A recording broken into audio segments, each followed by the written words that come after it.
conversational.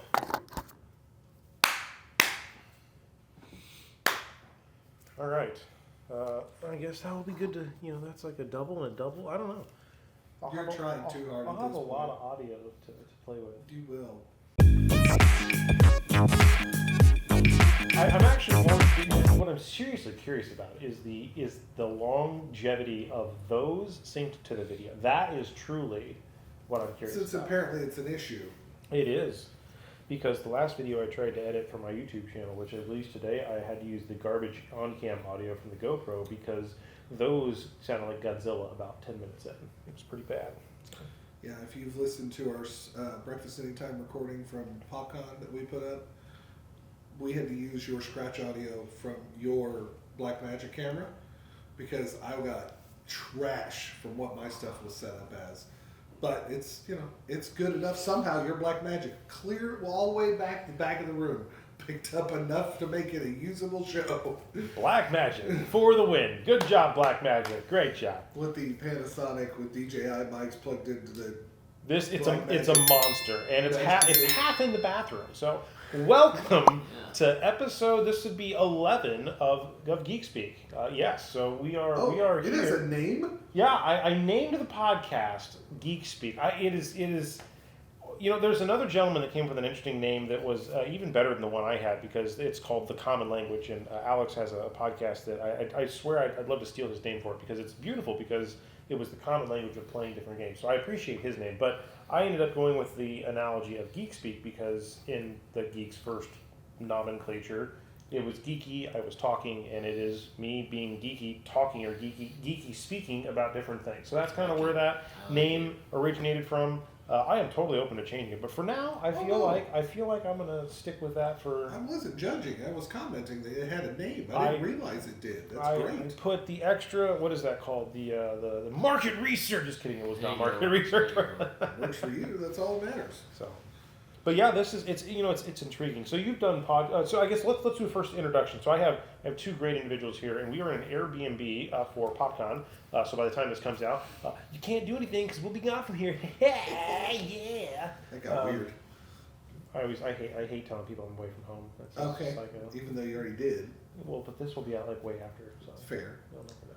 He'll be back home by the time. Mystery. We're away from home. Who wants to go first? I have a right and a left. You want a right Twix or left Twix? Who wants to? Going over to the left. Oh, see, that doesn't happen very often.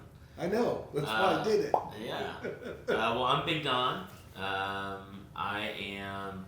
I don't know. I guess I've been a geek gamer. I've been into geeky, nerdy stuff since I was. Probably in elementary school, what seems like a million years ago, but I mean at least 30 years ago. So I host a gaming and professional wrestling podcast called The Established Facts and The Stable. The Established Facts being the gaming podcast and The Stable being the wrestling podcast. I'm an improv actor, big gamer, nerd, huge Star Wars guy. I love pretty much anything sci-fi and I mean there's a lot of things that I geek out about, and there are a few things that I'm even nerdy about. Well, fantastic. I'm glad to get to have you on the show. Yeah. I would say get to know you, but I already do know you, so we'll come back to that at a later point. Yeah. So on my right, we have none other than the man with a plan, and we will go ahead and let you introduce yourself. So as I say on our podcast, this is Josh. That's right. Been saying it that way since 2011 when we established The Established Facts. I love the fact that you asked me to put that on our poster for the convention. Did you notice I included the lowercase I? Yes. Which in its own joke was a typo that we've just stuck with for 13 years. 13 years. And you'll put a lowercase I on anything, it'll make money, right? Ask Apple. We, as a geek, I think I've just been that way. I was a pro wrestling fan from the age of 5 when I first saw Hulk Hogan, and Nintendo and SNES and the board game gamut between board games and video games where things started, and Star Wars was always in the house, and then eventually this guy got me involved with role-playing games and Gen Con, and I went to school for computers, and I'm kind of check all the boxes when it comes to your nerd and geekdom, and I'm very proud of it. So proud I went and married one. Love you, babe. I guess I'm in the same boat on that one. Right. Too. So like it's par for the course at this point. But I think I can say the same. Trifecta, perfect, love it. The Triforce. So there we go. We are gathered here today in the Airbnb at PopCon to discuss an interesting. I kind of proposed a topic to both. I don't know both, but definitely to Josh, and I think it was kind of punted around. Sure, yeah. But one of the most intriguing components is to kind of circle back a little bit on what PopCon is. PopCon is a multi-pop culture event or a convention that really has seemed to have grown from Indianapolis. Now we're in Kentucky, right? It's a whole different state, so they've done that twice. But what's intriguing to me is, I've met a lot of really interesting people over that time, including, this group here. And as I've kind of progressed, there are a lot of questions and answers that come from different backgrounds and genres. In this episode, I'd like to focus on a question that it ties into this Red Dragon Inn that we just got done playing, which was freaking hilarious. Let me tell you, I'm actually going to have to go buy some of this. So this podcast is going to be mostly about RPGs, and I would like to broach the topic of the RPG as a system and the newbie coming in. Now, we'll talk about in a second what systems that you both play and what I've played and the kind of the experience level we have. But one of the things I've yet to really find a good introductory video for somebody who is wanting to say, I want to come in and take my coat off at the door, sit down at a table with pen and paper, and play a game of, and insert your genre, D&D, Pathfinder, Roll20, what I don't know, sure there's a Power Ranger, Stargate, Star Trek, there's a million different things, Cyberpunk Red 77 or something like that, there's some ones that are in that. But omitting the actual system to start with, how do you even pick to begin? There's just so much out there, and with Gen Con happening and stuff, that's kind of the where I'm just going to softball up in the air and go from there, and then wherever we go is where we go. But separating branding from mechanics from trying experiential play. But at the same time, right, a branded system, the D&D system, or 5e, 4e, now whatever, 6e or whatever, versus like Pathfinder, versus second edition. I believe that's. I don't know much about that, to be honest. I've heard about it. We'll get there. And then also there's an intriguing thing that came out recently. It was a Kickstarter, and I believe it was called Crit 20 or something. Or there's a new system that's bad. Cormier is Brandon Sanderson. They made a pretty big point about that. Brandon Sanderson's an author. He's on Kickstarter making an RPG. I think there's 8 days left in that one, so that's one that's been talking about. And then the Critical Role folks are in the playtesting phase for, what is their system called? Do you remember? Well, they have two. Candela Obscura is their mystery one. What's the one you get 4 action? There's one that's coming out that's in beta right now. Is it Daggerheart? Daggerheart is the Critical Role one, yeah. Okay, so I don't know if it's not that system. I'd have to go look it up on a cell phone. So the action comedy thing is a whole conversation within the system we'll get to. Okay, because that's the confusing thing for me, right? And this is why I want to have this conversation, because I'm so full of questions, and I'm going to try not to derail everything. Sure. But at the same time, there's a million miles to cover, and I want to keep this within as concise as possible. So I'm going to shut up and just kind of listen for a while. So I've thought about this a little bit, Don, and please go add on to this. I've never thought about role-playing games. No. Specific about answering his question. Oh, got it.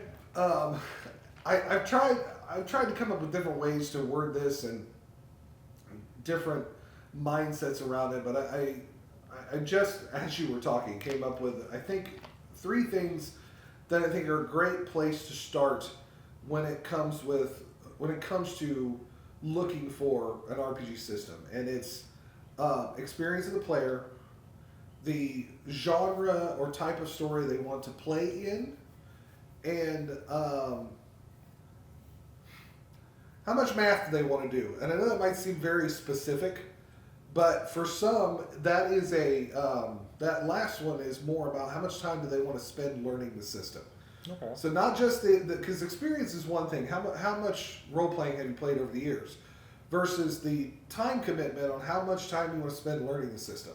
It's a big element of that. So if we start with, I say those three, but not in a particular order. I think nearly every conversation when it comes to role playing is what type of story, the genre, the environment. What type of story do you want to play? Do you want to play a sci-fi story, which you mentioned things like Star Trek and Stargate and Cyberpunk? Then you've got Weird West, or you've got Wild West, or you've got high fantasy. You've got post-apocalyptic. Like all of those things will just that alone can knock down so many systems. In a lot of instances, can narrow you down to a system. There aren't a lot that have been put out there to be cross genre. Like 5e, for example, D&D 5th edition. Even with their 2024 edition, they're still calling it 5e. It's just the 2024 modifications. There are people that have taken the 5e rule set and have put out a post-apocalyptic campaign setting, for example. But your campaign setting, your genre, where you want it to take place, I think is a great place to start, because then you and your players can go, all right, this is the world we want to enter in. Let's see if we can find a system that fits that. What do you think there, Don? So, I've also given it a little thought, and I have a lot of experience with introducing people to the realm of roleplay gaming. Okay. I got Joshy into his first D&D game with some friends of ours. Our mutual friend Mike, who is a part of the Elite Encounters group, and their dungeon master or game master, Danielle.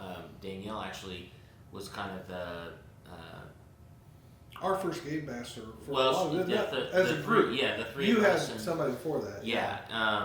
My dad was actually the one who introduced me to playing role-playing games and Dungeons and Dragons specifically. He invited me to come and play with some friends that he had, and I had a great time and stuck with it for 25 years or more at this point. I think that it's an interesting question, because I think for me the very first question you should ask yourself when you're approaching the idea of getting into a role-playing game is, what seat am I sitting in? Am I going to be the person who's sitting in a player seat, or am I going to be the person who has friends who have wanted to and talked about playing Dungeons and Dragons for years now? We've never done it. We've never found anybody to run it. And so I'm going to go ahead and take the reins of the person who is hosting and running the game. That's because like it's a lore a different Is that approach. like lore crafting? And basically at that point, obviously being like the DM, you're trying to be the narrative driver for that story? To an extent, yeah, to an extent. I think that the importance of a dungeon master at its base is to assemble the skeleton that the group of you will be building the flesh of your story on. So one moniker that Josh and I adopted several years ago, and I don't even remember where it came from, but it was, instead of calling it role-playing, you're calling it cooperative storytelling. Collaborative storytelling, thank you, collaborative storytelling. Because the purpose of your dungeon master, the purpose of your storyteller, the purpose of your game master, or whatever that principal role of setting the story in motion is, they're building the structure, they're building the outline. If you remember back in your freshman and sophomore year of English language arts, where they're teaching you how to put together a proper outline for the story or the essay that you're writing, and you put that bullet point 1, and you put your introduction, that is your job.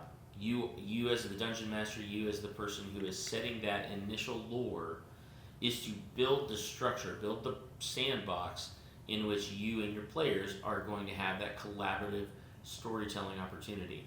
Now, on the other side of that same coin, as a player, you also have a responsibility.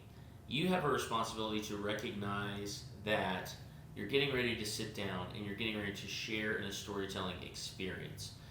this is going to be a really cool opportunity where you get to, and Josh and I are also improv actors, and one of the main crux and one of the major rules for improv is accepting and adding on, or yes anding. And you don't realize as a player that that's exactly what you're doing. Yeah. You are 100% accepting the truth that your storyteller is laying out in front of you.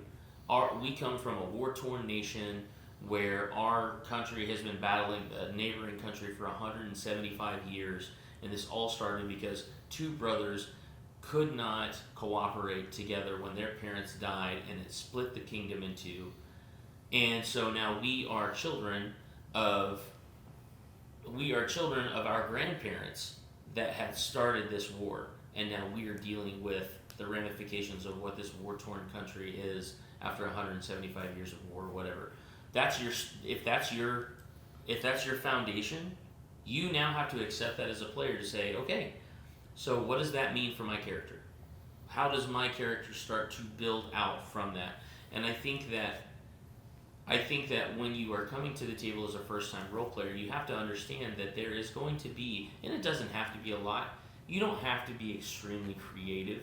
You don't have to be somebody who comes up with really cool fantasy-themed names. You don't have to have read the Lord of the Rings saga or Harry Potter or anything like that to just participate. Yeah. Right? That's I feel like that is the biggest, in my opinion, that is the most important rule at the table, is that when you sit down at that table, you are essentially accepting the responsibility of participating in that collaborative storytelling.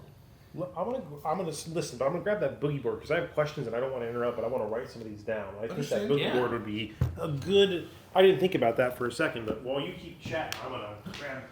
Well, so I think that everything that you just said, comes back to our differences as game masters too. I agree. Right. I agree. So, I'm a big proponent of grabbing a good, well-written module and throwing players into this story and allowing the players to modify it in such a manner that it becomes their story, versus you're very much more of a homebrew. Yeah, you write your story and you write your outline and bring the people along. The reason why I kind of went to the genre side of this is that, like, for example, everything you just described could take place anywhere.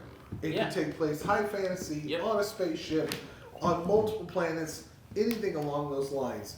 And I agree with you that the story is obviously very important. Part of that grounding, as our improv has taught us, is the location is the grounding factor for everything that is going on. So I'm not necessarily disputing what you're saying, as much as I think that they both have to happen. Yeah, I agree. And I think when I'm thinking back on, I started running about 3 years ago. I started running a summer game for my two eldest sons and some of their school age friends. And it's a table of 6 kids.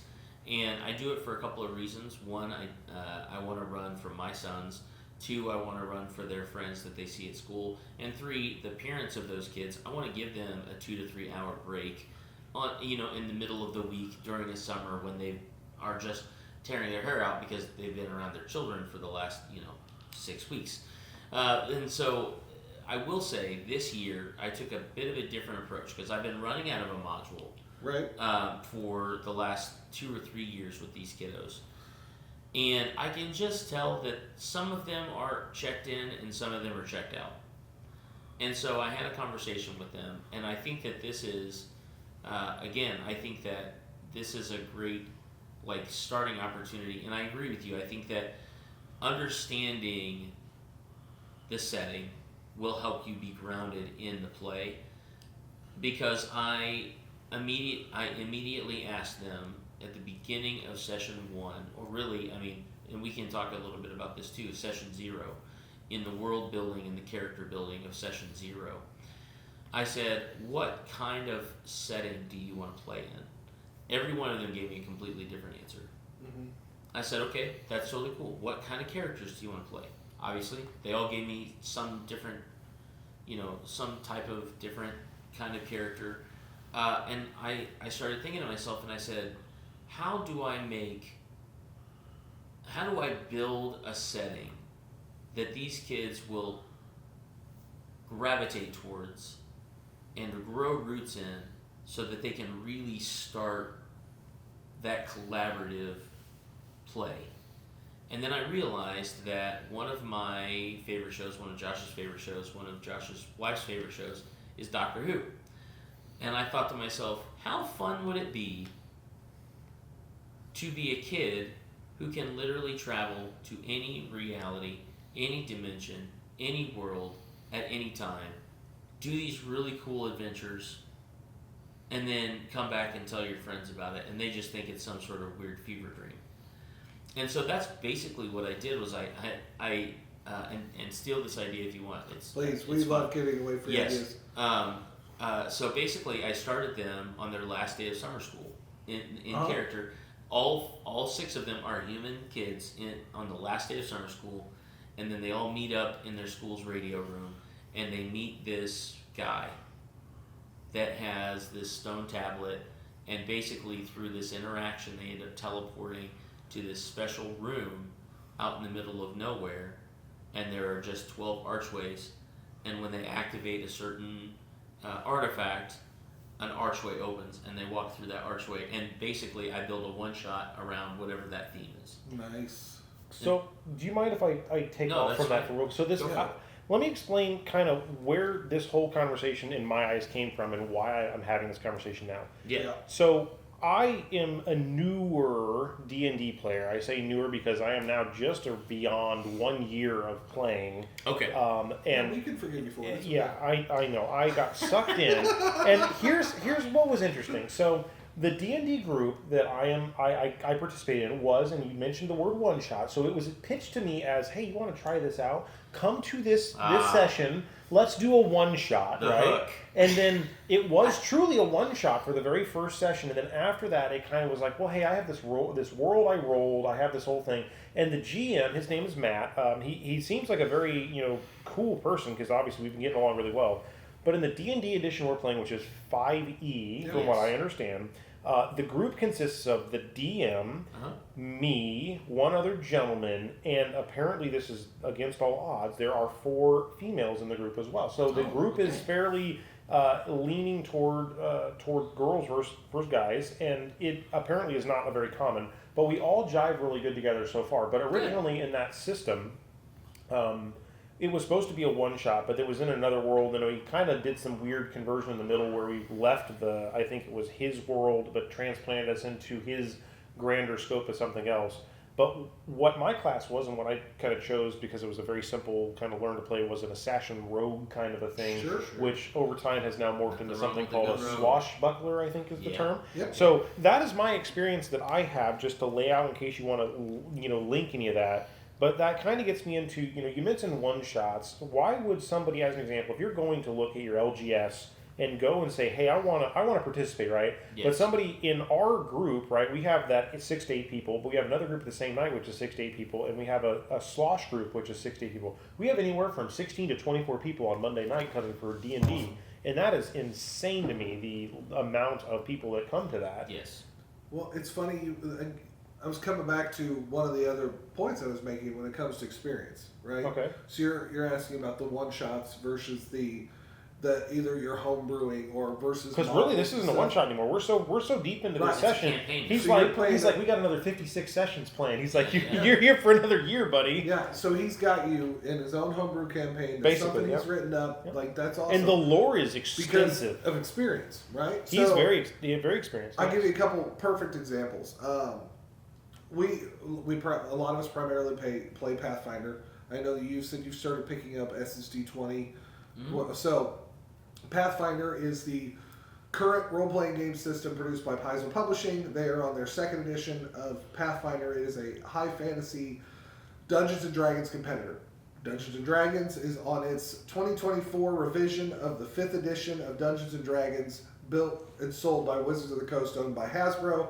And then Essence D20 is the core role-playing system released by Renegade Studios that allows for G.I. Joe, Mighty Morphin Power Rangers, My Little Pony, and Transformers to all be able to play together. Literally, they use the same role-playing system for all of those environments, which is part of the reason why I brought up environment, right? So I mentioned all of that because when it comes to experience, all three of those companies offer a beginner box that is designed. I've seen a lot of those like Barnes and Nobles, or even the LGS has that. Like, here's your essential box. Let's begin to play. Yeah. They are designed to teach you the game. Yeah. And Paizo also has, if you're looking for Starfinder, sci-fi, they have Starfinder. D&D has Spelljammer, which is based off of the 5th edition game, 5th edition rule set, but is a sci-fi based system. There are things you mentioned like Star Trek. Modifius has a beginner box for the Star Trek series. Starfinder is another one that I heard somebody was wanting to play. That is Paizo's sci-fi world that are currently in playtest for their 2nd edition, which will be fully backwards compatible with the 2nd edition of Pathfinder. So thus all the rules work together. I'm not bringing up systems yet because we're not in that conversation. I was going to say, if you're not keeping up, because I'm barely holding on, like I'm by a string on this, because there's a lot of names. I am pointing those specific ones out because if you have little to no experience, find a system with a beginner box. Because that is a great, you know what? I want to figure out if I like this system. You go spend $30, you and 4 people can sit down and play through the beginner box and go, do I actually like this system or not? It is a great way, or find your friendly local game store and be like, hey, I thought about playing D&D. Do you guys have any one-shots, like you mentioned? I want to sit down and jump into a game, because when you're trying to determine what system to play, some of the best experience is just to sit down and play it. And if you don't have a game store, find the beginner box. That's where I was going. So real quick, the smoothest talking individual I've ever met in my life, unbelievably the best salesperson I've ever met, is the owner of a company called Gooey Cube at Gen Con. Oh, yeah, and I saw that. When I went up to them a year ago, not this last Gen Con, this was actually 1 year ago, I bought their Gen Con Gooey Cube starter thing, which was like supposed to be able to help you learn to DM, right? Yeah. But I bought it and I got scared right at the very beginning, because that was right when I was starting this D&D session. So I bought that box and I'm like, oh, I'm not ready to DM. Like, I don't even understand what's happening. So I felt like I needed to get a year or so under my belt before I kind of jump back. But why I bring that up is that system was also supposedly marketed to me as you come in and here's your visual aids, here's the storytelling components, here's from the DM side, not the player side, which I guess in the player box you'd have to have a DM as well as the player's tech, or maybe the box is the DM, I don't quite know. It provides everything a game master or dungeon master needs to run the game. And the reason I point that out is because if the 5 of you sit down, and the first person who picks up the Game Master role goes, I really don't like this, shift it. Have somebody else take on that role. So have you heard of DC-20? That's the last. I know it's a system, I think, but that was that Kickstarter one I was just talking about earlier. I have not heard of DC-20 yet. DC-20, no. That's the one, yeah, so I'll just omit it from this. But that was the one that the gentleman that's running our D&D session is looking at now. And that's the 4 action point economy. There's something in it I don't quite understand, but that's why I wanted to bring it up. So anyways, go ahead, sorry. So, no, you're fine. So I was going to say something else to keep in mind, and this could even be, like, before you ever even sit down at a table, is figure out why you want to play a game and what kind of game you want to play. Okay.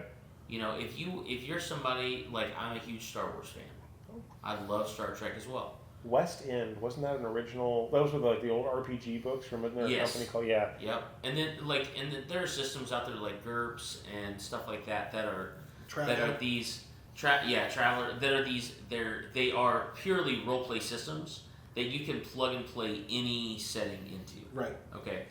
But in general, I think that what's important is for you to kind of know, or at least open your mind to what kind of game do I want to be in. Okay. You know, I think, if you want to be, because we can talk about Pathfinder, Dungeons and Dragons, and Starfinder, and all these different systems and stuff, but if you don't really know what you even want to get into, it can be tough. And I still and technically it can be very don't. intimidating. Right. You know, exactly. from even the other person that might be listening to this on the side, right? Like, there's almost an insurmountable amount of information available. Correct. Absolutely. And there's no Idiot's Guide 101. I know they sell the Dummies book. I've seen Yeah. it. It's hilarious. I want to buy it just to read it. Yeah. But, like, at a certain point, there's just too many decision factors. It's analysis paralysis because I'm sitting here staring at the Barnes & Noble shelf or my LGS shelf, and there's 20, D&D books. There's 15 Pathfinder books. There's modules. There's accessories. There's, three-dimensional things when you're dealing with maps. There's the Roll20, the online piece where you have the TVs and you can do stuff. Yep. And again, this is me knowing, I would call it 5% of what I think I need to know. And that may be a gross overestimation, but the reality is that's why I wanted to have this conversation, is because there's just so much to say. Knock, knock, knock. Where do I begin? Yeah, How do you find that starting ground? Personally, I feel like the best place to go, right? The internet? If you no, and, Okay. and here's They're why, helpful, because but they're not the yeah, best place. because I feel like if you do, I feel like the internet is step 2 or 3. Oh, okay. The internet is good if you know a direction you want to go in, but you're still seeking information. If you are listless and you have no idea where you want to go, you're just like, you know what, my friends keep talking about playing role playing games, or like every August, my friends go to this thing called Gen Con and they say they play lots of role playing games, and I don't even know what that's about. Like, I know that that's a thing, that's a phenomenon, but I don't really know what it's about. In my opinion, the best thing that you can do is find a good, friendly local game store and just talk to the owner. Yeah. And say, hey, I have friends who play role-playing games. I don't know anything about it. If I was going to try one out, what should I expect, and what do you feel like would be good for somebody who's coming in at a very base level ignorance and naivety to role-playing? I want to have a good time, but I want to learn, and I want to see if this is something that is going to stick. I think that is really your best ever step 1. If you don't have a friendly local game store, you've got friends who play. I promise you, if you have 5 or 10 friends, somebody in that group of 5 or 10 friends has sat down and played a role-playing game. They may have played it and not liked it, but they can at least give you a little bit of information. And if they're being honest and they just say like, well, I sat down with Jim and we played this game and I didn't really like it a lot, but they had a really good time, and maybe they can give you like someone to speak with, or someone to talk to, or somebody to ask questions about, or they might even say like, well, Jim runs a game on a weekly basis at his house. He runs Dungeons and Dragons. I don't know a whole lot about it. That might be the step that you need to start investigating. Okay, well, if Jim runs Dungeons and Dragons, I know Jim, and maybe he's got an opportunity for me to be there. Maybe I can reach out to him, or I can investigate a little bit online to say like, well, what is Dungeons and Dragons all about? And I think that's a good launching point for you. And then I think all the things that we've talked about really come into play. You start thinking about, okay, well, what kind of game do I want to play? What setting do I want to play? And even those questions may be a little more advanced for your very first ever campaign. It may be that you just have to get into something to see if you like it. And the nice thing about role-playing games is it's low risk, high reward. Well, and coming from a board game background, at least, like, again, looking at this to my right, everything to play that's in that box, right? Correct. So one of the things that I have written on my list here is things you need to play. So we have a blank table in front of us. In theory, the absolute bare minimum, trying to be system agnostic, is what would we need to be able to just, us other than imagination and being a person that sits down and wants to play, what would you say, other than obviously that box sounds like a darn good start, right? Like that sounds like hands down where to start. But if you're trying to start in a particular system and they have a beginner box, I highly recommend it. Yeah. What do you need to sit down and play a role playing game? Your imagination. Your imagination and a means to determine success and failure. Yep. Whether it be like rock, a coin, paper, scissors, a coin, a typical deck like of cards, D20, is that the absolutely. standard, or is that kind Absolutely. of not the standard? Well, so I think that's probably dice are the most common. Yes, Yeah, I think dice are the most common. You asked what the bare minimum was. Okay. Yeah. So really, the bare minimum is just that works too. Yeah. 100%. Okay, interesting. Yeah. It's the basis of an early basis of the vampire LARP world, for example. Vampire and werewolf. Live action role. Live action role Okay. play. Yeah. They would settle conflicts via Rochambeau or paper rock scissors, right? Oh my god. That was the most common. And then as the years progressed and they realized that there was a repetitive nature that can come with a literally 1 in 3 chance, almost 1 in 6 chance of getting things, they shifted to a card-based system where successes were 10 and above, stuff like that, where you would compete to see who has the best success, or a high card wins, but you have more cards in play, stuff like that. So, but ultimately in that, though, they have kind of these character sheets, and you have things that you're better at than you are other things. Ultimately, their means of success and failure were determined by cards or by a simple game. The reason why I say that is important when it comes to a role-playing game is that's the game aspect of it. Like there is it is collaborative storytelling, but the game of chance that's a part of Pathfinder or D&D or these dice-based games, there is a means for success or failure because in both a story can be told, but the story has to progress. And it provides that randomness that allows it to be collaborative. Because as Tracy Hickman, the author we've spoken to many times, has said, sometimes the interesting story is in the failure, not in the success. I would say even more oftentimes. Yes. It's funny that you say that. The DM we have in my sessions has actually said it's more fun to let you fail and find an alternative path than it is to just always make sure the dice let you succeed. Right.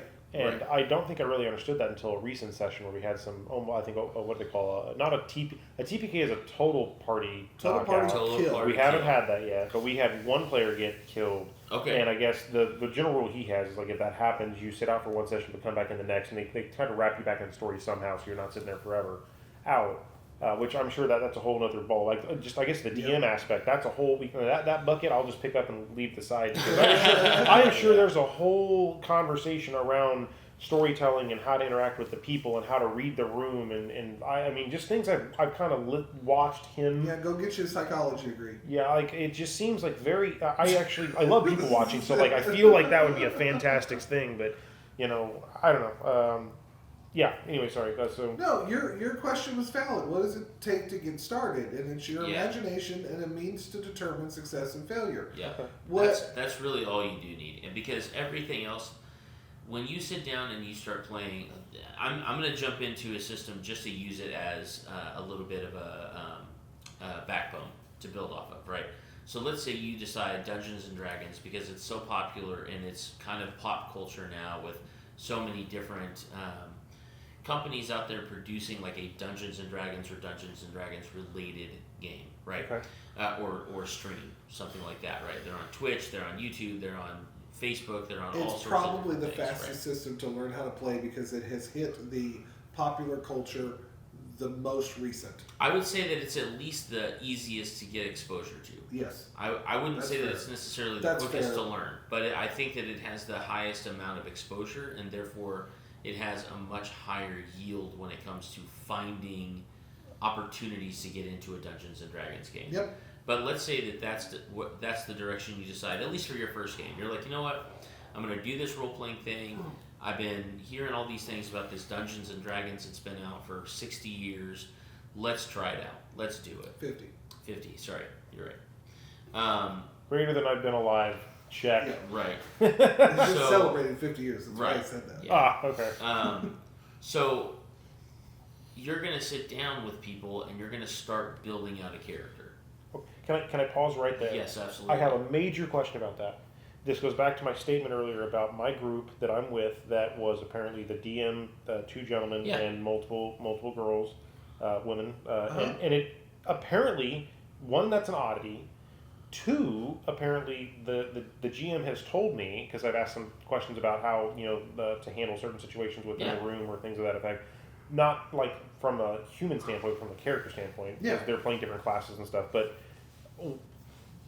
how do you even know going in on the first session 0? So this, I think the next question I want to do is focus on session 0. Uh-huh. But from session 0, you will be meeting some of these people for the first time, right? And I know that there are different types of D&D players based on my understanding, because in our larger group of 24, and I will not name names for sake of just privacy reasons, but there is at least one person who is, I think the term is a rules lawyer. Yep. Okay. He is very much a no. My character says it can do this, and by damn everything, you the DM cannot change the fact that this happens, and apparently that really screws the room. So that It absolutely there's does. those kind of people. Because he's wrong. One of the number one rules in almost every role-playing game system is the game master has the ultimate say, and whether your character sheet says it can do it or not, they can overrule it. Now that said, they shouldn't, because it's in the rule system, but they have every right to, so shut up and let the game master do his job. Anyways, moving on. Okay, so there were those. There's people like me, right? That, in my opinion, I have come in and I'm to a point where I am playing. I guess my class is I think the term I've heard is martial, or like it's like a fighting type class, or it's very it's non-magical. So I have no preparation. I don't have to worry about the spells. I get to focus more on the character building, lore driving, and strategicness, because he does 3-dimensional. We've shifted from pen and paper, battling to now it's I'm 3D printing terrain for him. We're bringing in stuff, cool. Okay. So we're starting to get these cool 3-dimensional items. And again, that not every DM's probably doing that. But No, that's but a it's whole still cool. that's a whole other session topic, I'm sure. But looking at those different things, right?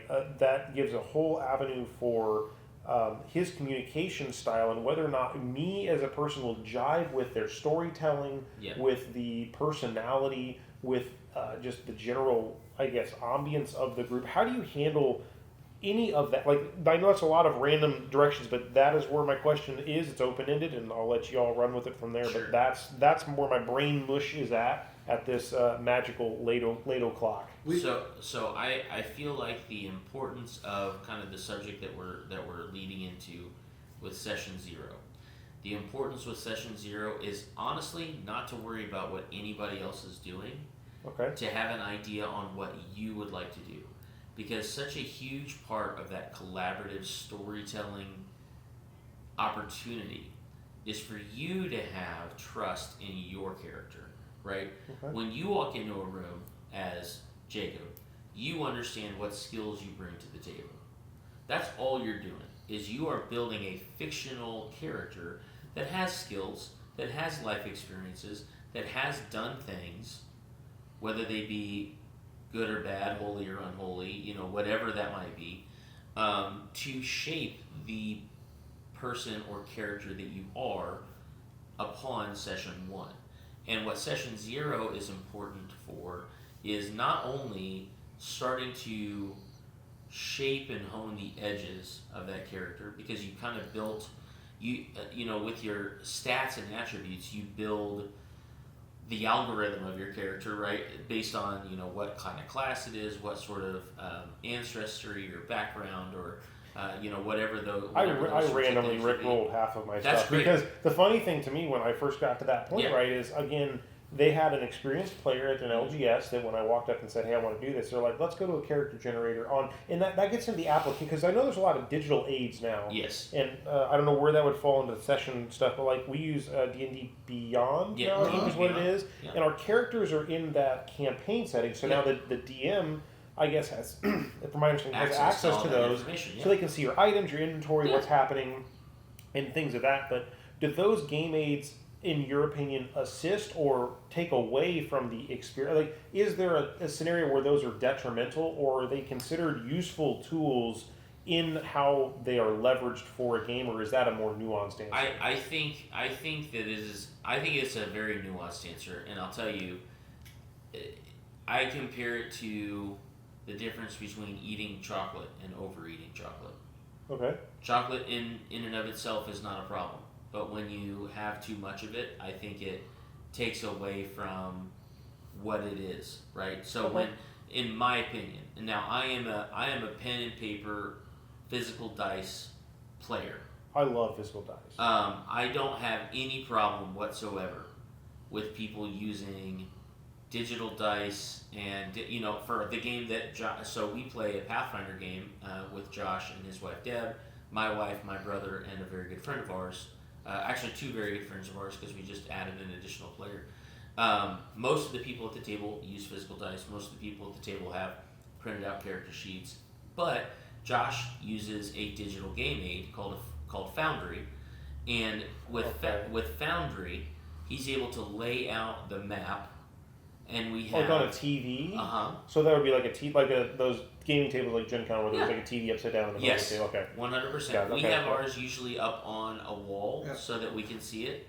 There you go. So that's Josh's laptop, and that's like the dungeon that we're running around in. Oh, nice. Yeah. Is that the last session that we played? That was the last session we did, yeah. So we have a mix. We have a mix of some digital game aids that really help because I will say I'm probably more of an old school what a lot of people look at as an old school dungeon master with the way that I prep because I don't use digital aids. I have 3 or 4 battle mats that have the 1-inch squares on one side. Sure. And we actually have those as well. Yeah, and I'll lay out my battle mat and I'll look at the map that I've drawn on a set of grid sheet paper, and that's actually I'll draw it all out. Yeah, the DM Matt we had, he has and I guess in C one step further, he actually printed on a giant plot printer. Yep. Oh, cool. And he came out, and so he has the mat, and he's like, okay, today you're here, and you're trying to go from here to here, and there's a distance chart. So he's like, okay, let's say we're sailing in a boat. Well, it takes X amount of time per day. So that he kind of went to that level of depth in his game. Great. But I don't know if other people can go to that level of depth. I am assuming again, every experience is a little bit different. Yes. For every DM. That's why I put us back to that concept of the amount of experience, not just for the player but the game master. Right. Okay.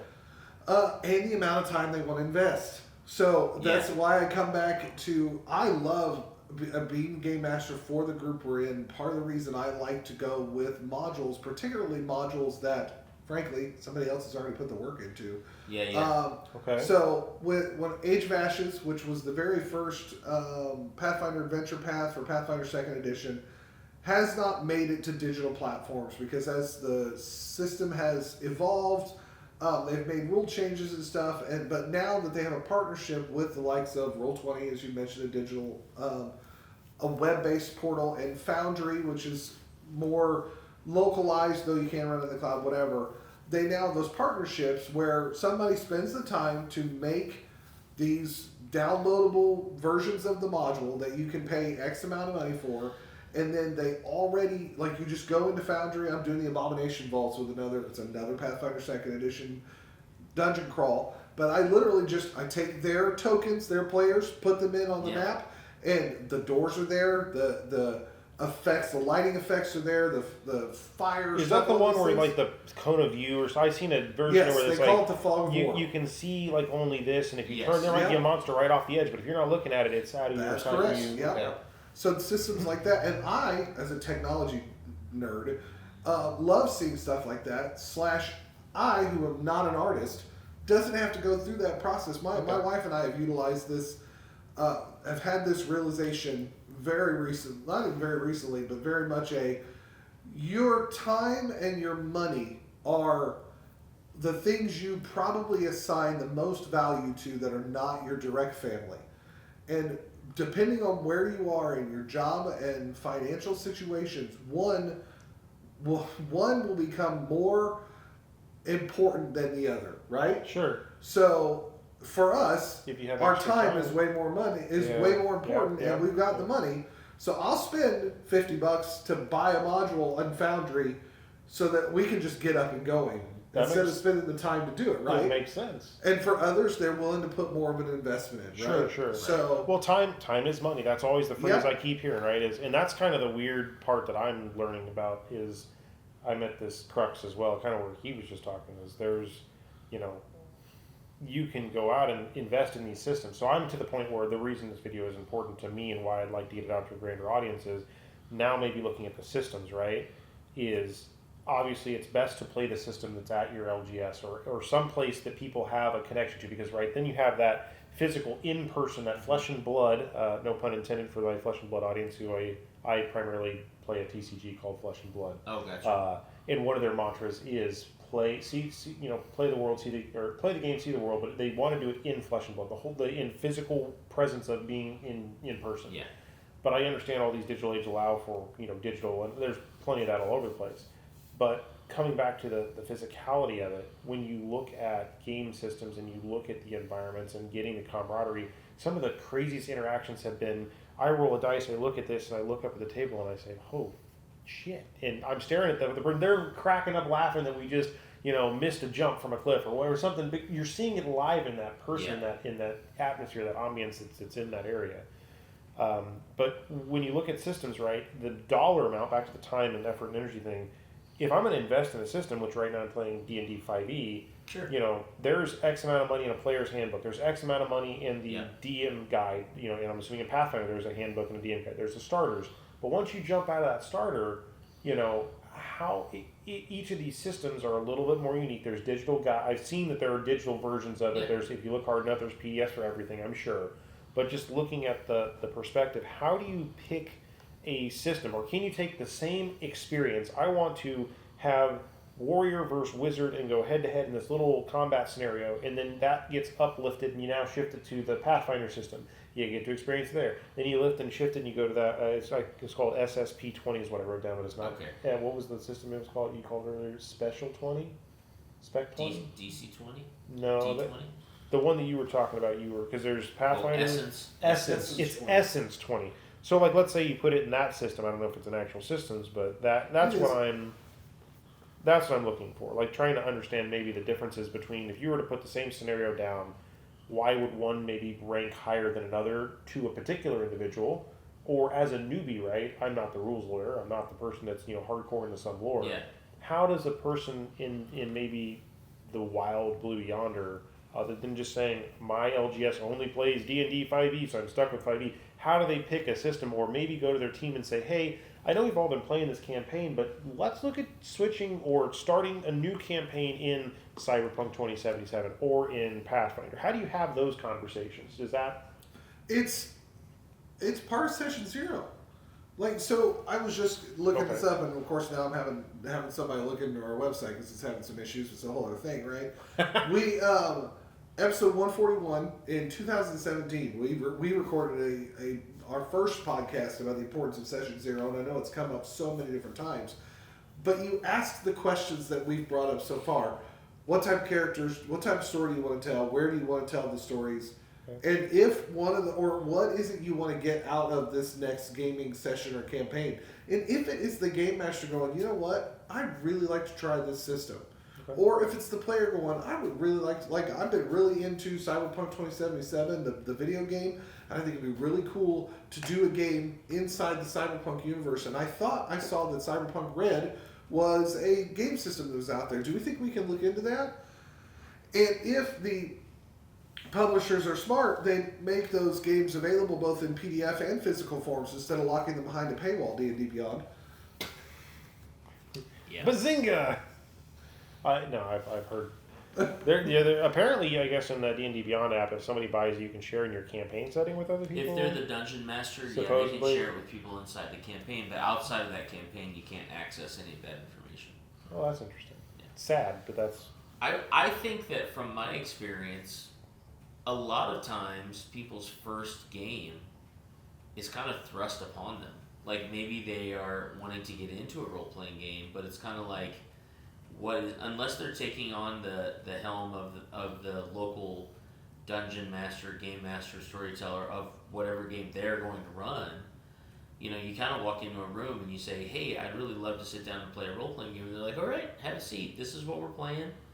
I mean, there's definitely opportunities for choice there, but I think that what I find anyway is unless you have a friendly local game store or a friend who is extremely affluent when it comes to the types of role-playing games out there that you can just kind of pick the brain of, you almost just jump into a game.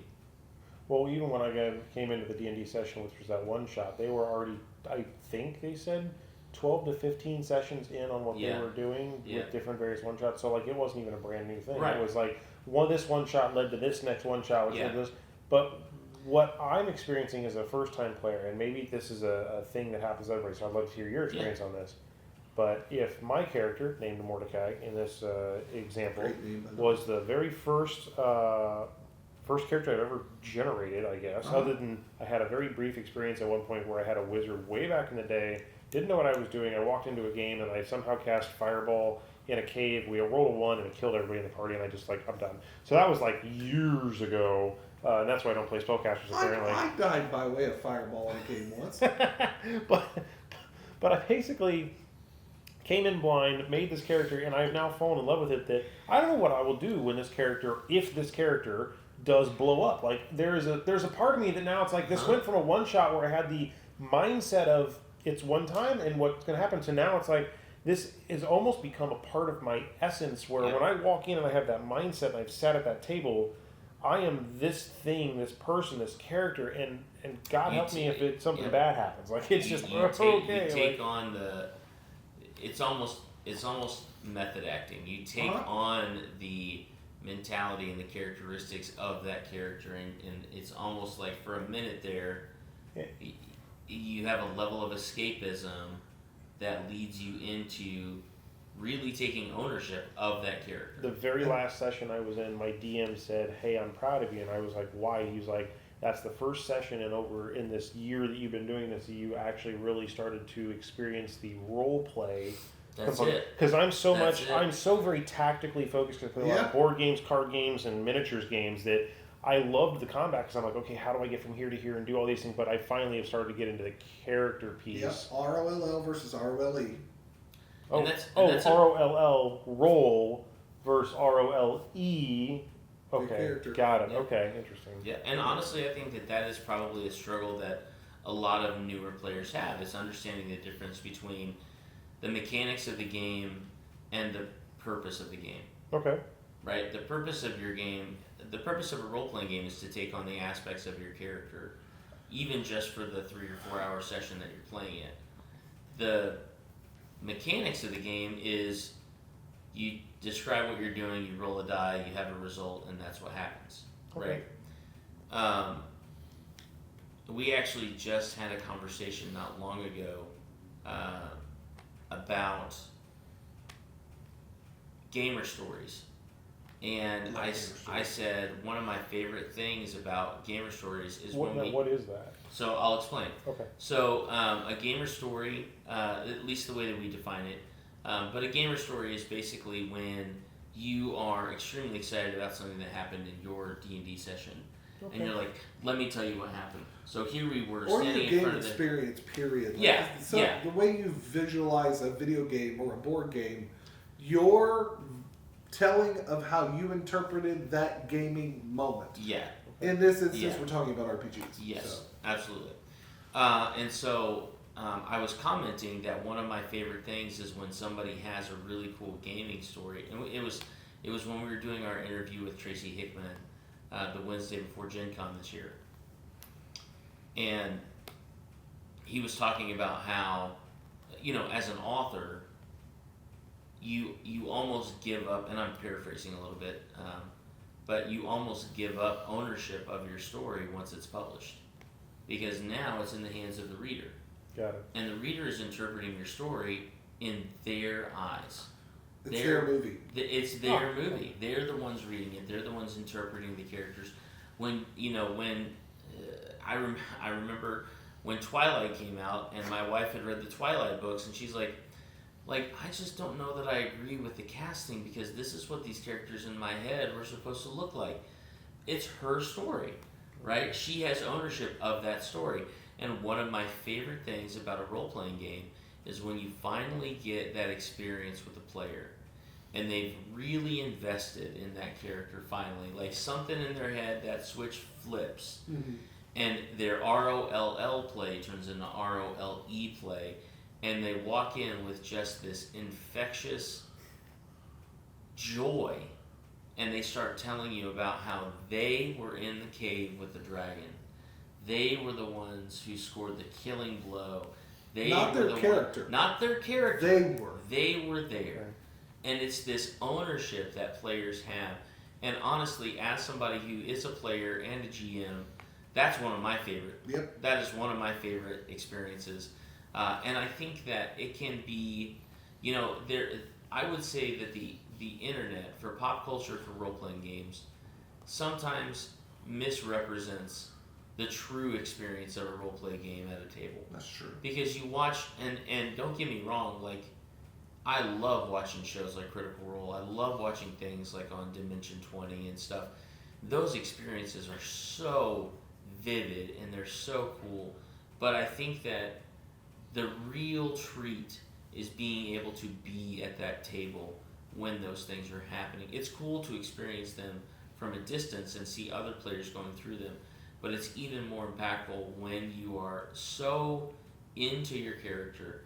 You have figured out what the setting is. You've figured out your character. You're building the dynamic with the people at your table, and then all of a sudden, you become that character, and you're just knitted in. So here's a question: 30 seconds or less for the answer is what I'm looking for. Sure. I guess never watched Roll20 until Okay. after I had been, or I'm sorry, the Critical Role. Role, Critical Role. until after I had already experienced D&D for about a year.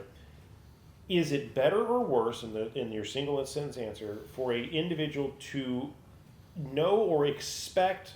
Maybe it's a whole video in itself, but to expect that level of pizzazz, oomph, craftsmanship, showmanship, whatever. When they walk into, they just say, "Oh man, D&D, I expect to see perfection and no mistakes and no math calculations of writing down and double checking." You're not watching Critical Role if you're expecting no mistakes. But like, I don't know. I just in my head, like, right, the picture that was painted for me with Critical Role is this like, over the top production with beautiful stuff. Again, I haven't watched very much of it, so I only know very little.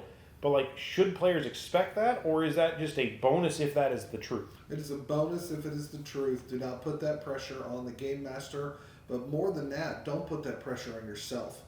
You are not a award-winning voice actor.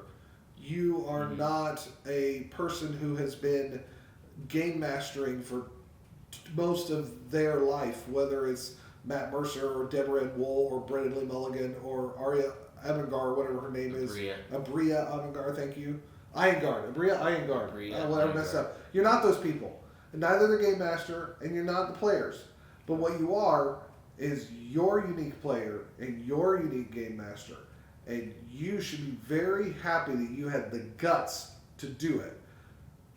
Expect that, the willingness, but don't expect an overproduced, like, I'm not that good. I'm just not. I don't know about you, but I'm not. Yeah, I think that that's a very valid point. I think that if it does occur, if you do have these just bang out home run gaming sessions, that is kind of the beauty behind it, right? But to have that to be the expectation every week, week in and week out for 3 to 4 hours at a time, like, the hardest thing about that is most of the time the people that are running your games are people who also have full-time jobs and families, where what they have called I believe the Matt Mercer effect is this expectation, and it's not something that he even really likes or even identifies with, because he also he's been playing Dungeons and Dragons for 30 plus years. He's been just intimately involved with role-playing games and Dungeons and Dragons and things like that for so long that it really is kind of a part of his life and identity. And I think that Brennan Lee Mulligan is the same way, and Bria Iyengar is the same way. Like, all of these people who are professional dungeon masters, they get to experience this as their full-time job. It's kind of like somebody who really loves football versus a football player. Yeah. When you go out and you throw the football around with your friends, you're not Peyton Manning. You may have a great time on Thanksgiving throwing the ball back and forth with your uncle or your kids or whatever. And you may have just as much joy in watching your kids play football or playing football with them in like a sports league or a flag football league or something like that. But you're not going to go out and win a Heisman. You're not going to go out and, and that's kind of how I equate it. It's like these people are, if you will, give me a license to say, they are the Super Bowl winning champs of the role play world. None of us are going to hit that unless we have millions of dollars in production opportunities to do so. And that's not to say that anything that they do at their table is any different than what you do at your table, because it's not. The dice that they roll have the same 20 sides of the dice that you roll. The character concepts that they have can be and are just as vivid as the characters that you're going to sit down and create. And here's really, in my opinion, the crux of it. And what you have to remember in role playing is the moments that you have and the memories that you have. Those are your memories. Those are your experiences. And in my opinion, those are greater than any episode of Critical Role or Dimension 20 you're ever going to experience. Because it's cool when you watch TV shows or movies. You know, when you watch Endgame, spoiler alert, when you watch Endgame, you know, and you see Tony snap his fingers at the end, and you get emotional, and you see all of these things that you have built up in your own heart and mind over a year's time, finally coalesce to this ending, and it's just so epic. Those are all someone else's role-playing experiences. And you get to sit down and have your own Tony Stark moment at your own table. And that's what is so alluring to me when it comes to roleplay. And that is what I chase when I'm trying to introduce somebody to role-playing games, is that moment for them. I've had so many really cool moments, and I know I will continue to have so many really cool moments, but opening the door to like my kids to know that in 30 years they may still be really invested in a group of people that they can collaborate with and have fun with, and knowing that I got a chance to be a part of that, even just introducing that to them is just something that is really special to me. Yeah. And as somebody who is getting into role playing, I think you have to take it, you have to be patient with yourself. You're not going to have a Matt Mercer session your first go out. You may be an incredible improviser, and you may be somebody who just loves the character concept and the background that you have built for that character. But what you're not taking into account is the other 5 people at your table who are going to throw everything and anything that you present to them through the window. They're going to smash it into little pieces, and then you're going to have to pick out the little pieces that are left over and try and recover. And that's just how role-playing games are. It's chaos, and it's so much fun. So pick a system. Yeah. That will allow you to tell the story. I want to go maybe with that, is my other question. Yeah, Sorry, yeah. No, that's good. Pick a system that will allow you to tell the story that you want to tell. So here's, I don't know what timeline you guys want. I know it's getting late for us, but I do have at least one more question that we can kind of bounce off to some other areas depending on what you want. I think we covered most of the stuff on here. But one thing that's left off that was kind of an intriguing ad is I have one line in here called etiquette. And I'm just curious what a general, and let me preface this with the experience I've seen with my group is, with when you get that multiple people, right? Sometimes people are, we're like this, or because you were using the digital aid, right? So you're already in your phone. Now people are off to the races with, I'm going to do something where we need to do, I got somebody take. I get if there's like a medical thing or whatever, you get that. But at a certain point, you get pulled out of that immersion, and then maybe sometimes somebody is sitting there in some scenarios, right? They're having to math through, or they're checking their spells and they're reading it. It's 10 to 15 minutes of them just sitting there saying, hold on. How do you what is the etiquettes? What's the generalities behind that? What is a good expectation and a bad expectation? So I got 2 things that I'll say in that. I'm sure there's more of a conversation to this. And I'm making this statement as a religious person myself, but not necessarily declaring a religious podcast by any stretch of the imagination. This is his deal. But the Bible said it, and I understood it, and we know, most people know it as the golden rule. Matthew 7:12, and everything do to others what you would have them do to you. I mention that because when it comes to the table, don't be a jerk to somebody unless you are prepared for them to be a jerk to you. When it comes to that etiquette side of things, treat each other with the respect that each deserves. Respect is earned. This is true. But it doesn't mean you be disrespectful because you met them for the first time. because you wouldn't want them to do that to you. And the second thing I would add to that, based off what you just said, and this is actually one of the best tips I can give any game master, and I'm trying my best to get better at it myself, is that when it is someone's turn, before they start their turn, it's, for example, Don, your turn. Jacob, you're on deck. And as a player, if you're on deck, that's when you should be spending your 15 minutes figuring out your spells. Not spending time wasting the next person's turn.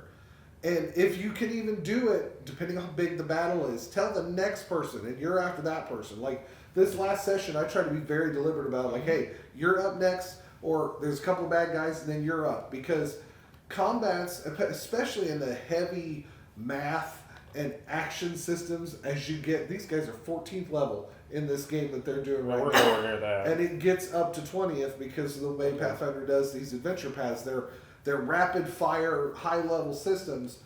They got a lot of stuff they got to read through, and they're only in those levels for a couple of sessions before they're ready to get to the next level, because it's meant to do that. It's meant to be high energy, high paced. Oh, wow. But it's important etiquette wise, and the game master is going to help most with that. And players, tell your game master, hey, maybe we should do this to help with the combat scenario, or whether it's a social combat or physical combat scenario, it should be you're up and you're next. So just so that person knows to be thinking about it. I think for perspective, we're like only right around the hell out.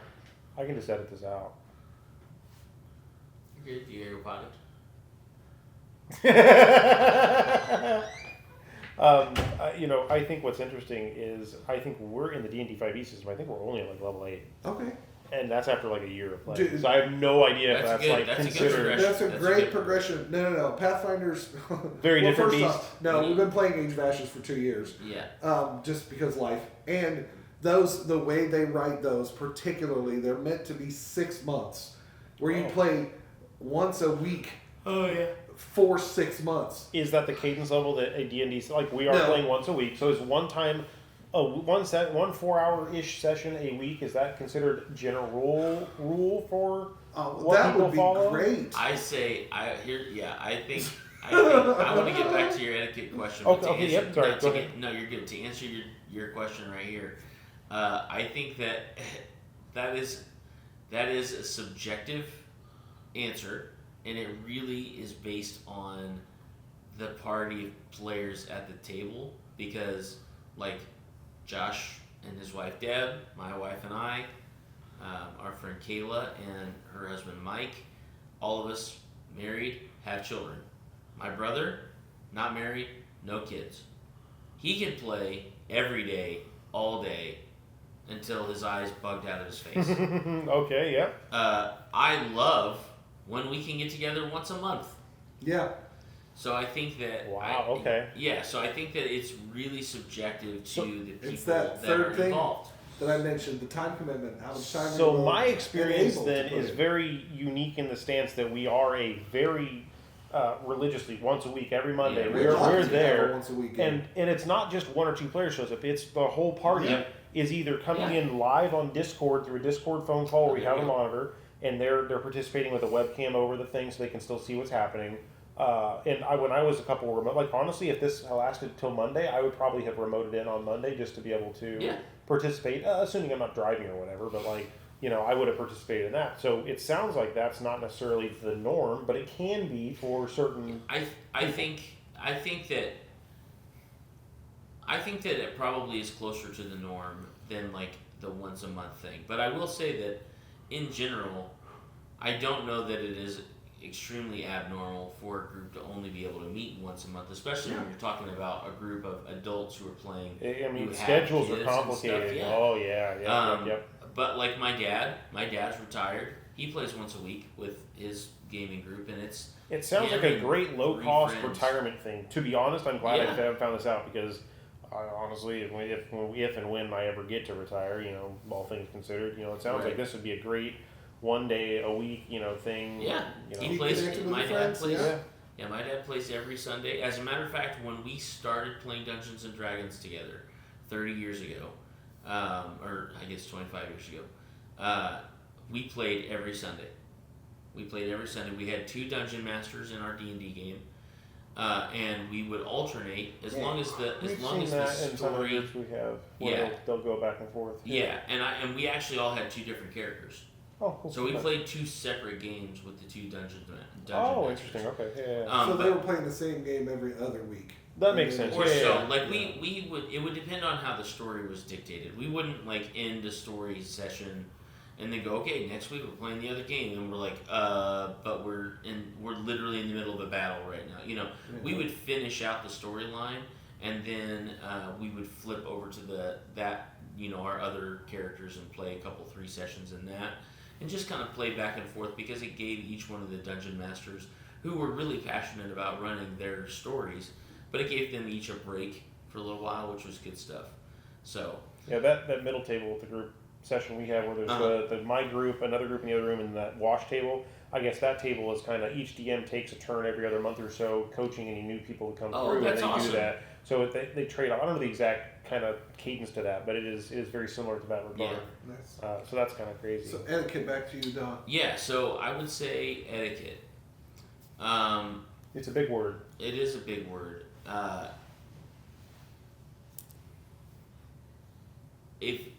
So I'm going to answer this in 2 different ways because there are different people at the table, and there's different etiquette between the 2. Okay. If you're a player, when your dungeon master is presenting different things going on in the story, if they're running a module and there is specific module information that they're trying to give you, being respectful to the dungeon master to listen and engage in that. Okay. Right? I think as a player, that is your obligation. That is your commitment when you sit down at that table, is to say, I'm going to give my dungeon master the respect that they deserve, to listen to what they're telling me, and then to respond accordingly. Right? If you are somebody, which we have a couple, 3 people at our table who are crocheter, knitters. If you are the kind of, I am not a multitasker. Let me just tell you that. I am not the guy. When I walk into the house, I get myself set up. I plug my phone in and I set it behind me. I have my tablet just in case I need to pull up my character on our or on like Hero Lab Online, which is what we use for our Pathfinder games. Okay. But I hardly ever open it because I have my binder with all of my character information. I have a 14th level character that is a cleric. I legitimately printed off his character sheet the other day with all of his updated spells, and it's a 32-page character sheet. Wow, that's So it's a lot of information to go through. So I think that as a player, And you can't control F a piece of paper. right? Absolutely, I can't shrink it down. Nothing. So I think as a player, understanding that when your dungeon master does indicate that, hey, you got the next turn if you want to start going ahead and figuring out. That's not your dungeon master saying if you don't have your answer by the time it's your turn, you're going to get skipped. It's just to say like, hey, now is a great time for you to really start thinking about what your character's doing based on what all of the other players at the table have done. And have a backup plan. And have a backup plan backup in case, plan. in case between you and the player before you, something goes haywire. I apparently did that to 1 or 2 sessions on accident. I guess I just was like, we're going to do this, and then somebody did, and this I don't remember the exact details, but they like sunk the ship, and we were battling, and he was like, well, and he just takes paper, just rips it, and says, we're going on, because his whole scenario is just gone, because the ship just That's catastrophically imploded with whatever spell it. happened with it's called a water genasi, I guess, and it did something with the sea, got in, and the water went, and it's just gone. And it's like, well, that ship is done. It's like, okay, so. So I think that being prepared for what your character is going to do, being invested in the game, I don't have a problem with people being on their phones for the most part until it becomes a distraction to the game. When your time on your mobile device becomes a distraction and then a detriment to what's actually happening in the game, that's when you're no longer acting in good faith as a player. Now, as a dungeon master, I think that it also is important to understand that your players are taking time out of their schedule to sit down and invest 4 to 6 hours of their time at the table.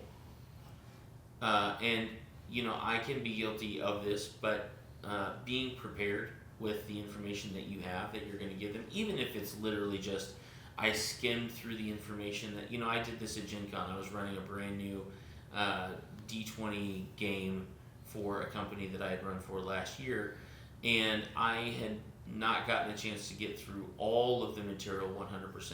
However, I'm an improv actor. I'm somebody who's been running games for many, many years. I am a sucker for a yes and opportunity, and I had read enough to at least make the game fun, entertaining, and progress forward. Got it. Right? Because what you don't want to do is you don't want to be stuck not knowing what to do and then not progressing the game. Because now you have players who literally feel like when they come over to your house and sit down at your table that they're wasting their time. They could be doing something more fun, more productive. They're wasting their time because you're not ready, right? And then also laying out a good expectation for your players on what they should know is probably going to be the culture of your table. That's not to say that you have to be super rigid, but if they, if your dungeon master says like, hey, like here's something that I say all the time when I run games for like No Rules Adventure Team at Gen Con, or when I run games with the kids, I operate by what is called the rule of cool. And the rule of cool is if you come up with an idea and it's really cool, it may not be anything in relation to what I had prepared for you. But if you come up with just a killer idea, I'm going to help you figure out how to make that happen. I had one of those. Because if it's narratively more fun, that's the other thing about role-playing games is it should be fun. Yeah. It should be fun. It is a misconception to think that a role-playing game has a winner and a loser. Nobody wins and nobody loses. You may win the battle, you may lose the war, but really why you're sitting down and investing your time is because you have a passion to want to be a part of a story. And that's something that you have to focus on when you are in a game, whether you're a dungeon master or you're a player, is just understanding that there is a story to be told and you are a part of it. Etiquette number, if you're going to be a rules lawyer, be the rules lawyer that the game master needs, not the one that you think you need to be. Yeah. Because the game master is trying to get a story across and understands that they're going to mess up rules from time to time. Yeah. Because they're trying to get the story across. And the story should There's a always lot up. to know. I mean, Yeah. that book is There's this so thick. much. Yeah, so much. But I've come back to the story a couple of times. And we're going to wrap up here soon. But one of my favorite moments of shutting down a rules lawyer was the first time I ran the Pathfinder Society session at Fear the Con in St. Louis. So Pathfinder Society is Pathfinder's organized play. They get this big storyline, they put out scenarios, and as you play through those scenarios, you learn about the storyline. But what's cool is your Pathfinders can come in and out and play with other Pathfinders because they're all within a set of rules. Okay. Everybody's kind of got a balance to how they're made, right? So one of the first times I'm running this, and my buddy Adam, who's a game master, the blind GM, you'll find him on TikTok and Instagram and whatnot, he was like, he was playing a dwarf, he had a dwarven war axe, and this bad guy was running away, he was about 60 feet away, and he goes, I want to throw my axe at him. And I'm like, you know what, 20's happened, go for it. And his rules layer's like, he can't do that. And I look at the weapon, and it's got a 10-foot range increment on it, which in Pathfinder First Edition at the time was, for every 10-foot, for every range increment past the one that's originally listed, it's a -2. Yep. And I'm like, you understand, it's a -12. But if he rolls a natural 20, it will hit, because that's what this game says it can do. Plus, it'd be really cool. And sure enough, he rolled a natural 20. I went, you hit him. How much damage you do? Whatever it does, he killed him. He threw his axe 60 feet and killed him. It was one of the, as you said, the rule of cool. One of the coolest ideas for him. I'm And just this rule's saying, what he like, tried if to you're hit a me. really mad, short, stocky dwarf with a war axe, and this dude's running away from you after he's beat up all of your friends, maybe even possibly close to killed them, if not killed them, you're gonna heave the crap out of that axe. Yeah, because it's cool because and it's it makes cool. sense. And then Because you try it's and fight cool. me with rules. I don't care how much you've been playing. Right. I will, as you said, find a way to make it work. That's it. That's it. I had one other note in here, which I think I'd save for another episode at some point in the future, TM sometime later, about player disputes, and I think it's more of a DM related thing or a GM related item.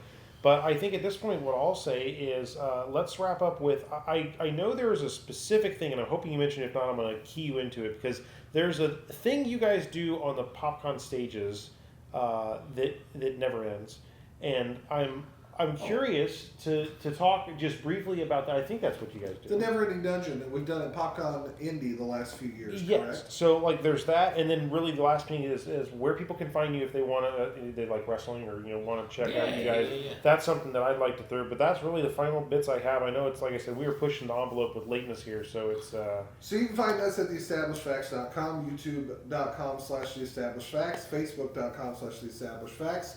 We're on X at NDTEF. We're on Instagram as The Established Facts. And if you do happen to want to buy some merch, we still have a store up. I believe it's, if you go to cafepress.com and search for The Established Facts, you should find us because they changed the URL. I think it's /store/The Established Facts now. But we have some of our silly merch and stuff up there. We're not overcharging much, if anything, for it. Yeah. We're not, this is just about if you want our stuff. But you'll find the Stable Podcast on our YouTube and at our The Established Facts page. And come find us, talk to us. You know, we're relatively social. I know Avital is still monitors our Instagram, and I tend to be on X and Facebook. So, yeah, I know I've managed to change my vernacular to X from Twitter. Use it. I don't care. I'm not on Threads. That's what it's called now. Yeah, that's what I'm not. It's there if people want it, and if a lot of our Facebook stuff is on Threads, but I'm not on there. I'm too old for this now. And to answer your question about the never-ending dungeon, so the never-ending dungeon specifically, was a spin-off creation from our very good friend Derek, that was inspired by some other friends of ours from the Crit Hit podcast from years ago. They used to do something called the Endless Dungeon. And basically what it is, regardless what it's called, what it is an all-day event where you have players who will donate a certain amount of money to get into the game.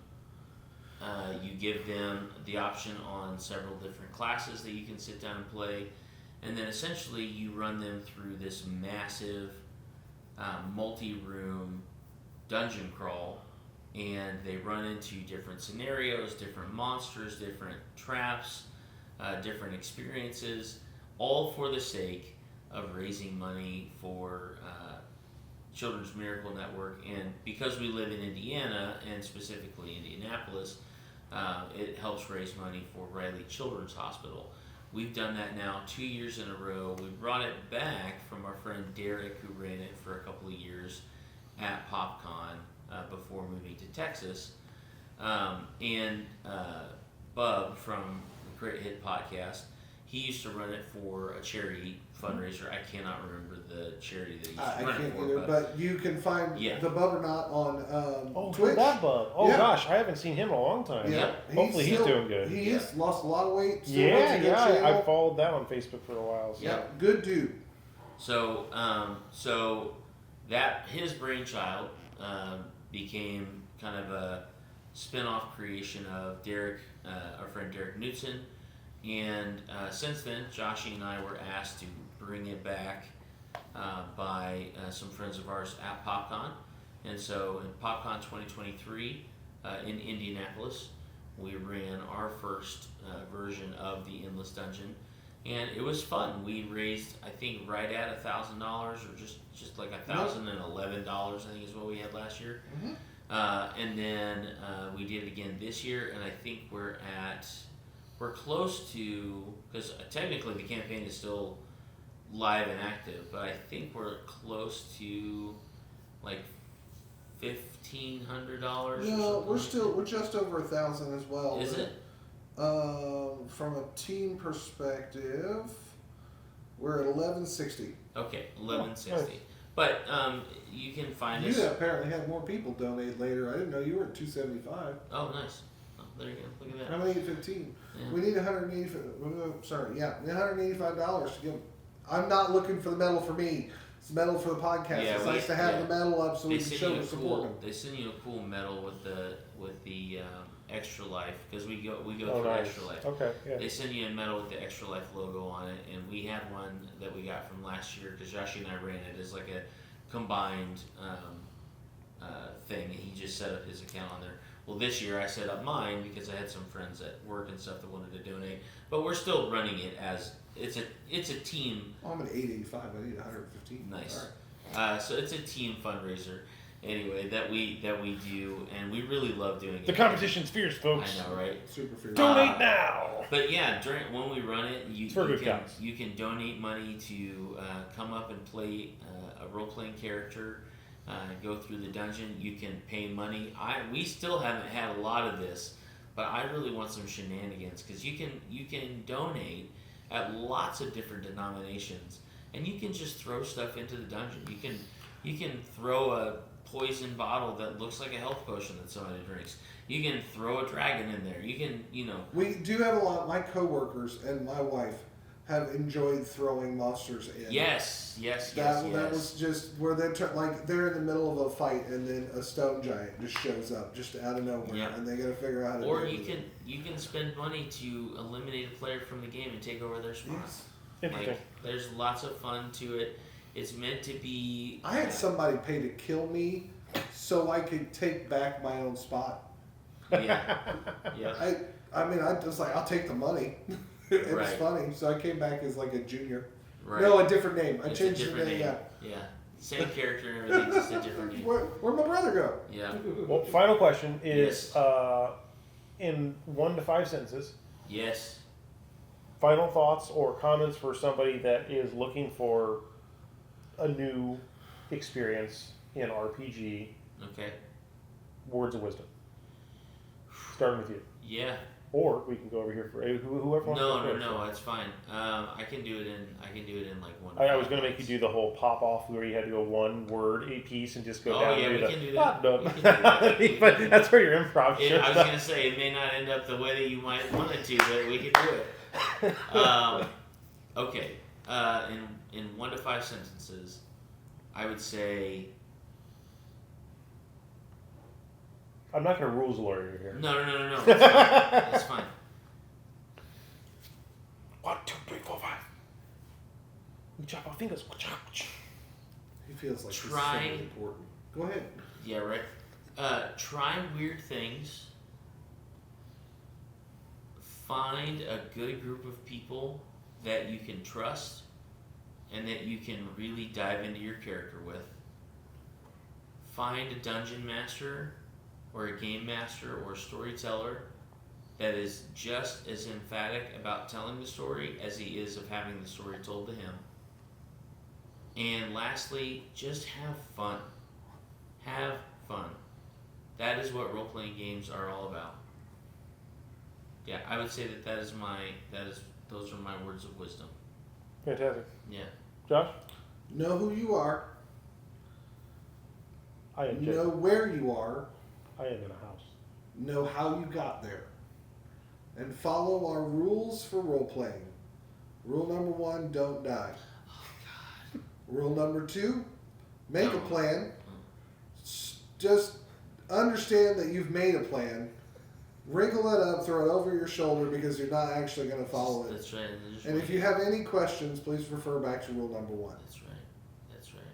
I forgot about our rules. I will forget again. It's the rules for role playing. That's it. Don't die. Don't die. Which in itself creates its own story because that's when I knew my wife was invested in her character when she was legitimately upset that the other players kept almost dying. Because 5th edition and Pathfinder 2nd edition have a dying mechanic. Yep. So in both instances where, like, I think you're cousins with her character in this game, Yes. Yeah. Josh's wife Deb's character Minerva and my character's name is Ollivander, and they are cousins. right? And he went down multiple times, And I'm the getting as cleric. close. So in Pathfinder 2nd Edition, it's 4 dying conditions, and in I know D&D 5th Edition, you have to fail an X number of death saves before you die, right? I think, yeah. It's effectively the same thing. So for the most part, it's 4. You reach 4 levels of dying. Ollie got to 3. He was 1 roll away from Oh, being wow. gone. Okay. And yeah, Deb was legitimately emotional about it. Which They- is why the next level I gained a feat on. I took Die Hard. Yeah, so you can go to So Die 5 So I go to Die 5. because he's the healer. He's got to stay, Yeah, I gotta stay alive. I gotta keep everybody else alive. which is why it was always funny watching. Well, we thank you for your efforts there. Yeah. absolutely. All right. Well, I think I'm going to say that is a wrap. So until next time, it has been a blast. Thank you two for helping me here. Yeah. I'll exit with the fun phrase I like to throw out there, which is until next time, may your games be fun and your friendships grow. Cheers. See you. Deuces.